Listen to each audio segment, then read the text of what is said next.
Did you know the Caribbean is probably the most racially diverse region in the world? So diverse that it's hard to find someone with just one race, and Caribbeans usually have a hard time explaining to strangers what race they are. But how did this come about? Let's go and find out. Chapter 1. The Original Caribbeans. The Why of the Racial Dilemma in the Caribbean. Caribbeans usually find it difficult to introduce themselves because every time they feel as though they need to give a history lesson.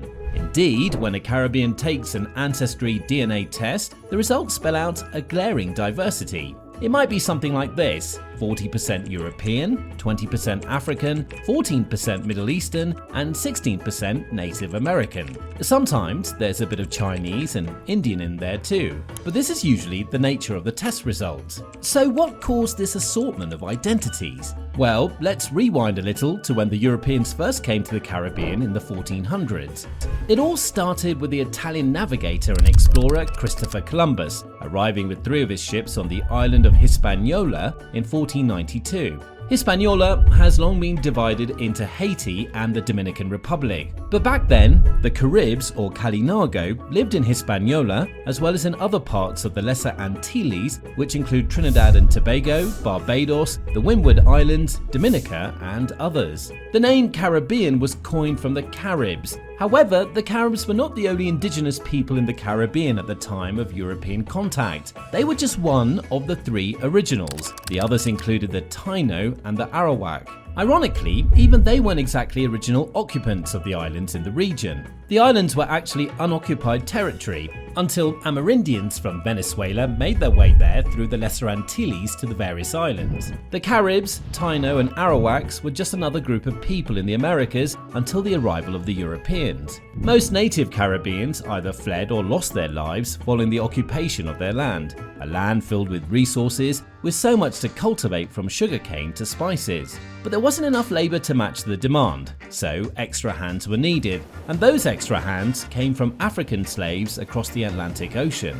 Out of the millions of slaves that crossed the Atlantic, 40% of them came to the Caribbean to work on the plantations. Despite being at the bottom of the social strata, the African population outnumbered every demographic in the region, and soon they would decide that enough was enough. In the late 18th century, the blacks in Haiti, led by Pierre-Dominique Toussaint Louverture, revolted against their French colonialists and made Haiti a free and sovereign state in 1804. A few decades later, slavery was abolished, and with the majority of the workforce no longer in servitude, labor was lacking and soon became an issue. But the cunning Europeans had a way around this. Slavery was never really abolished, it just took a different form: indentureship. A system of labor with contracts that saw laborers receive benefits such as housing and clothing. However, it wasn't worth what laborers worked for, so it was still practically slavery. Laborers under this new system were tagged coolies, and there were enough of them to replace the slaves. Although a few of them came from Africa,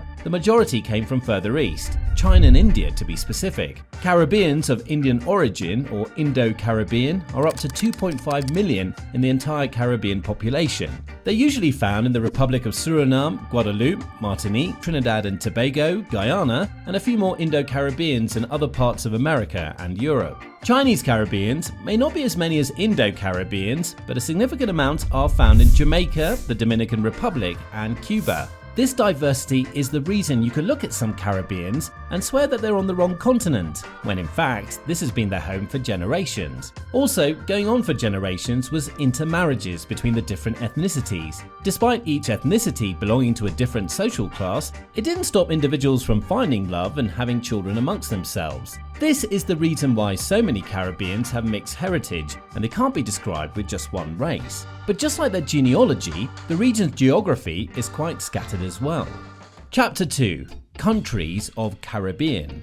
Now, judging from the culture and geography of the region, the Caribbean seems like a mini continent of its own between the Americas. But the array of islands in the Caribbean Sea is actually part of North America. However, there are more nations in this tiny cluster of islands than anywhere on the continent. The Caribbean is made up of 13 sovereign countries and 21 territories split between multiple sub-regions. The big islands on the western part of the Caribbean make up the Greater Antilles. This is where we find nations like Jamaica, Cuba, the 2 nations of Haiti and the Dominican Republic, on the island of Hispaniola, and more. East of the Greater Antilles lies the Lesser Antilles, comprising smaller islands, most of which are just territories, like the Virgin Islands, St. Kitts and Nevis, and others. This distribution of territories is also seen in the racial representation in the Caribbean. Chapter 3. The racial distribution. As noted, the Caribbean is one of the most ethnically diverse regions on the planet, and to see just this, you don't have to look too far. Over 80% of the population of the Caribbean can be found in the Greater Antilles, a group of islands with not just a wide range of land but people too. Jamaica may have over 90% black, but there are also minorities with ancestral roots as far as China. But in other countries, the demography is less homogeneous. In Cuba, for example, indigenes of African origin only make up less than 10% of the country. Although ethnic whites comprise 64% and mixed race individuals 27%, this doesn't hold too much water. Plenty of Cubans identify as white despite being mixed or of Amerindian heritage, just to avoid the prejudice against whites, an issue we'll talk about later in the video. As for the Dominican Republic, which is basically half of Hispaniola, it comprises only 30% pure ethnicities, with 16% being black and 13% being white. So what other race makes up over 70% of the country? Well, that would be the mulattoes or the mestizos. They aren't black nor are they white, but descendants of a long line of inter-ethnic mingling. They look so undistinguishable, you could pick almost any country around the equator and they'd look like they're from there. Haiti, on the other hand, is a different story. As one of the first countries to fight and win their independence, they were free from colonial rule on time, allowing the black populace to grow. Today, 95% of Haiti is black and 5% are either white or mixed. Speaking of mix, Caribbean culture, language and religion are like a tropical fruit drink. They're a blend of the different people there. The Amerindians that were originally there, the Europeans who colonized it, and the African and Asians who were brought as slaves. Chapter 4. Common culture, language and religion.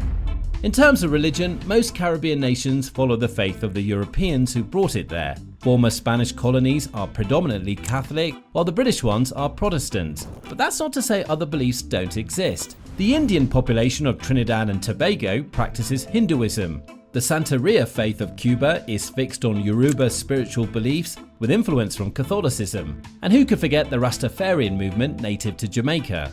Nevertheless, as far as language goes, just like religion, colonial powers exerted their dominance by making their languages the main dialect among the islanders. Spanish is the national language in Puerto Rico, Cuba, the Dominican Republic, and others. French is spoken in Haiti, Guadeloupe, and other smaller islands, while English is the main language of communication in Jamaica, Barbados, Grenada, and so on. But the locals did come up with a dialect peculiar to them. In Haiti, for example, Creole is spoken as much as French is, and Jamaican patois is a tongue that all Jamaicans can relate to.